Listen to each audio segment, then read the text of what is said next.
तो नमस्कार दोस्तों, मैं हूं अमित कुमार। दोस्तों, आज मैं आपके साथ एक वाक़या शेयर करना चाहता हूं। मेरी शादी को आज 3 साल हो चुके हैं और मेरी शादी एक अरेंज मैरिज थी। आप देख सकते हो मैं कितना शरीफ हूं कि मैंने आज भी 2026 में अरेंज मैरिज की है। खैर 2026 में नहीं, मतलब 3 साल पहले। हालांकि ये एक सटायर था। तो दोस्तों, जब मेरी एंगेजमेंट हुई थी घरवालों की पसंद से, ओबियसली जिसमें मेरी भी हामी थी, उसके बाद मेरी एंगेजमेंट हो गई, जो भी गांव में होती है। तो एंगेजमेंट के बाद देखो, आज की जनरेशन में मुझे नहीं पता, पहले की जनरेशन में तो हालांकि थे नहीं, फ़ोन कॉल वगैरह नहीं थे, चिट्ठियाँ भेजी जाती थी। तो हर कोई यंग कपल चाहता है एक दूसरे को जानना, ये बहुत ही नेचुरल सा है और ये होना भी चाहिए। तो सबका होता है कि अपने पार्टनर से बात की जाए। तो उनके पास, जो मेरी वाइफ है, उनके पास फ़ोन, पर्सनल फ़ोन नहीं था, वो फैमिली का फ़ोन यूज़ करते थे। तो कभी कभार मैसेज एक्सचेंज हो जाते थे व्हाट्सएप पे। मैं थोड़ा शाई किस्म का हूँ, वो भी। तो हम स्टार्टिंग में कॉल भी नहीं की, व्हाट्सएप मैसेज एक्सचेंज हुए, उसके बाद धीरे धीरे कॉल पे आए, फिर वीडियो कॉल पे। लेकिन उस दौरान मैं चाहता था कि रेगुलर बातें और अच्छे से जान पाएँ। एंगेजमेंट से और शादी के बीच का जो पीरियड होता है, उसमें बातें करना हर कोई जानना, एक दूसरा पार्टनर को जानना हर कोई चाहता है। तो उस दौरान मैंने एक फ़ोन भिजवाया मेरी वाइफ को, ऑनलाइन ऑर्डर कर दिया। आजकल पता है आपको, अमेजन या फ्लिपकार्ट से ऑनलाइन ऑर्डर हो जाता है और उनके घर पे वो डिलीवर हो गया। और आजकल जियो की सिम भी होम डिलीवर हो जाती है, तो मैंने सिम भी उनके घर पे डिलीवर कर दी ऑनलाइन। तो वो जो बंदा है जियो का, जो उनके घर वो सिम कार्ड देने गया, तो पड़ोस के लोगों ने देखा, भाई ये क्या देने आया है, ये मतलब कौन है, तो क्या ऑब्वियसली पता है कोई डिलीवरी वाला है।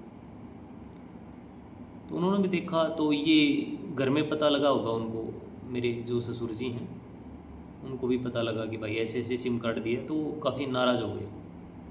उन्होंने फ़ोन ले लिया, मेरी वाइफ का सिम भी ले लिया, और काफ़ी गुस्सा हुए कि ये फ़ोन वगैरह लेने की क्या ज़रूरत थी। उनका मकसद ये नहीं था कि मतलब फ़ोन क्यों भिजवाया, उनका ये था कि बातचीत ज़्यादा नहीं होनी चाहिए। ये चीज़ें बाद में पता लगी मेरे को, उन्होंने बताया। हालांकि मैं उनको भी गलत नहीं कहूँगा, उनके लिए काफ़ी रिस्पेक्ट है मेरे दिल में। जो एक आम पेरेंट होता है, उसकी चिंताएं वाजिब होती हैं। जो मेरे ससुर जी हैं, बाद में पता लगा उनका एक्सपीरियंस मतलब नेगेटिव रहा है इस मामले में। क्योंकि उनके कोई रिलेटिव की बेटी थी, उनकी एंगेजमेंट हो गई थी और वो बातें करने लग गए थे एक दूसरे से।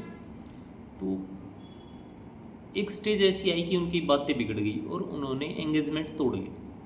तो गांव में अक्सर क्या होता है कि एंगेजमेंट एक बार टूट जाती है तो जैसे कहते हैं कि भाई पता नहीं लड़की में ही कोई कमी होगी, सब लड़की में ही कमी निकालते हैं, ये तो होता ही है, औरतों के लिए बड़ी समस्या है। तो दोबारा से एंगेजमेंट करना काफ़ी मुश्किल हो जाता है। और गांव में फैमिलीज इतनी, मतलब सो कोल्ड मैं कहूँगा, इज्जत के इतने बोझे मरते हैं कि बच्चे परेशान हो जाएं, पर इज्जत पे आँच नहीं आनी चाहिए। और दो बच्चों की अगर नहीं बन रही तो इसमें इज्जत कहाँ से बीच में आ जाती है। आखिर उनको लाइफ स्पेंड करना है एक साथ, पूरा जीवन उनको साथ रहना है, तो एक दूसरे को जानना भी ज़रूरी होता है। हालांकि मैं उनको गलत नहीं कहूँगा, क्योंकि सामाजिक ताने बाने इतने ज़्यादा कॉम्प्लिकेटेड हैं गाँव में विशेषकर, कि ये चीज़ें पेरेंट्स के लिए भी बड़े मुश्किल होती हैं कि इतना बोल्ड हो जाएं कि वो बच्चों के डिसीज़न में अपना डिसीज़न, मतलब सहमति जता पाएँ। उनको समाज के ताने बाने में इतने उलझे हुए रहते हैं वो, कि वो बच्चों की खुशी से ज़्यादा उनको प्यारी समाज और अपनी इज्जत होती है, जो सामाजिक सो कॉल्ड इज्जत होती है। हालांकि मेरे को बड़ा गुस्सा आया उस टाइम पे कि यार ये क्या, मैं स्टार्टिंग से ही काफ़ी खुले विचारों का रहा हूँ। तो मेरे को बड़ा बुरा लगा, यार ये क्या शादी हुई, मतलब बातें करना अलाउड नहीं है।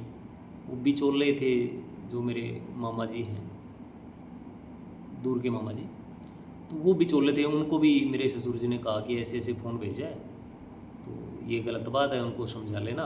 और इस तरह के रखते हैं, मतलब ठीक नहीं है बातचीत करना। बात करनी हो कभी कभार तो घर का फ़ोन उस पर कर सकते हो, लेकिन मुझे इस चीज़ का एतराज़ था। मैंने मामा जी को भी समझाया उनको, और मेरी वाइफ के माध्यम से भी ये चीज़ मैसेज कन्वे करने की कोशिश की वहाँ, कि भाई देखो, मेरे लिए बड़ा मुश्किल है। मैं अपने पार्टनर को बिना, ये नहीं कहता कि मैं बने ना बने, खैर वो बाद की बातें हैं, मैच्योर अगर दोनों हैं तो बाद में थोड़ा सा एक दूसरे को चेंज करना पड़ता है। एक लड़की की परवरिश अलग जगह होती है, लड़की एक अलग होती है, फैमिली बैकग्राउंड अलग होता है, पेरेंट्स की थिंकिंग अलग हो सकती है। लेकिन धीरे धीरे जब वो साथ रहने लगते हैं, तो अगर वो समझदार आदमी है तो थोड़ा लड़की बदलती है, थोड़ा लड़का बदलते हैं। मैं इसको एडजस्टमेंट करना नहीं बोल रहा, वो है ना, मेंटल लेवल मैच करना कहीं ना कहीं। जो मेंटल लेवल है वो मैच हो जाता है कम्युनिकेशन के माध्यम से एक दूसरे को जानने से, तो वो गैप कवर हो जाता है।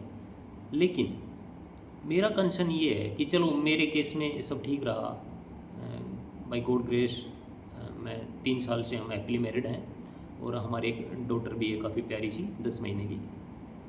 लेकिन मेरा कंसर्न ये है कि मान लो कोई पेरेंट है अपना टिपिकल जो गांव के पेरेंट हैं, वो एंगेजमेंट कर दी लड़की की, अरेंज मैरिज, अरेंज तरीके से खुद ने पसंद करके, लेकिन लड़के लड़की की नहीं बन रही। अगर वो एंगेजमेंट और शादी के बीच में बातचीत कर रहे हैं और उनको लगता है कि भाई ये बिल्कुल विपरीत है, इनकी बन ही नहीं सकती, थिंकिंग बहुत ही अलग है, लड़का या लड़की कोई भी उनमें से एक गंवार है, बिल्कुल मतलब सेंस ही नहीं है, ना कोई तमीज़ है, ना कोई सेल्फ रेस्पेक्ट है, ना दूसरे को व्यवहार कुशलता है कि दूसरे को, तो इस तरह मतलब ऐसा आदमी जिसके साथ रहना लगभग इम्पॉसिबल हो, तो उसके साथ मुझे नहीं लगता कि कोई हर्ज है कि एंगेजमेंट टूट जाए, इसमें क्या बुराई है। तो ये चीज़ें पेरेंट्स को भी मैं मैसेज कन्वे करना चाहूँगा इस वीडियो के माध्यम से कि ये कोई बात नहीं होती। अगर बच्चों की नहीं बन रही तो मतलब सगाई तोड़ने में क्या हर्ज है। अगर वो दोनों की सहमति है कि वो साथ नहीं रहना चाहते, उन्हें नहीं लगता कि उन्हें शादी करनी चाहिए, तो ज़बरदस्ती तो किसी चीज़ का सॉल्यूशन नहीं है। वो बाद में चीज़ें और ज़्यादा बिगड़ेंगी।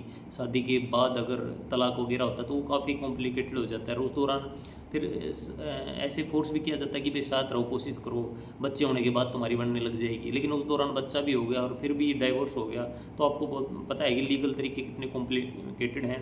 और अगर दोनों में से एक भी किसी की बुद्धि भ्रष्ट हुई, ये मतलब दहेज वगैरह के केस है, इस तरह चीज़ों को कॉम्प्लिकेटेड अगर कर लिया तो वो काफ़ी बुरा होता है।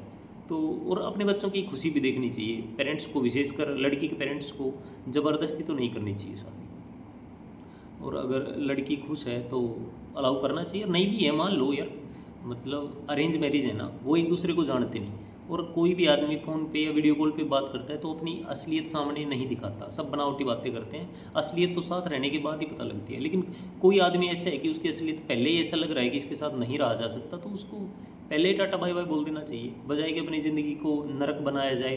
और क्या शादी करना इतना भी ज़रूरी है कि शादी करना ही है आपको? एक लड़की अगर यंग हो गई है तो ये क्या बोझ हुआ माँ बाप पे कि भाई लड़की की शादी करनी है? ये किसी अन्य विषय में बात करेंगे इसके बारे में। मेरा पर्सनल विचार ये है कि शादी कोई ऐसा एसेंशियल कोई रूल नहीं है, इस संविधान में नहीं लिखा हुआ कि लड़की अगर यंग हो गई है तो उसकी शादी करनी ही है। मुझे लगता है ये आज़ादी होनी चाहिए, करना चाहती है या नहीं करना चाहती, फिर ये एक अलग विषय है, किसी और वीडियो में चर्चा करेंगे।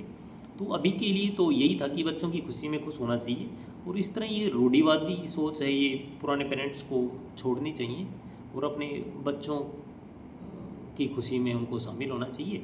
तो यही मेरे विचार थे। आपके क्या एक्सपीरियंस है? आपकी शादी हो गई या नहीं हुई है? अरेंज मैरिज थी, लव मैरिज थी? कोई इंटरेस्टिंग किस्सा हो तो आप कमेंट बॉक्स में शेयर कर सकते हैं। मेरे लिए कोई राय हो, कुछ सुझाव हो तो वो भी आप बता सकते हैं। और वीडियो अगर आपको वैल्यूएबल लगे, अच्छा लगे, सपोर्ट करना चाहें तो सब्सक्राइब कर सकते हो। तो मिलते हैं अगले किसी वीडियो में किसी अन्य इंटरेस्टिंग टॉपिक के साथ। तब तक के लिए नमस्कार दोस्तों, मैं हूं अमित कुमार।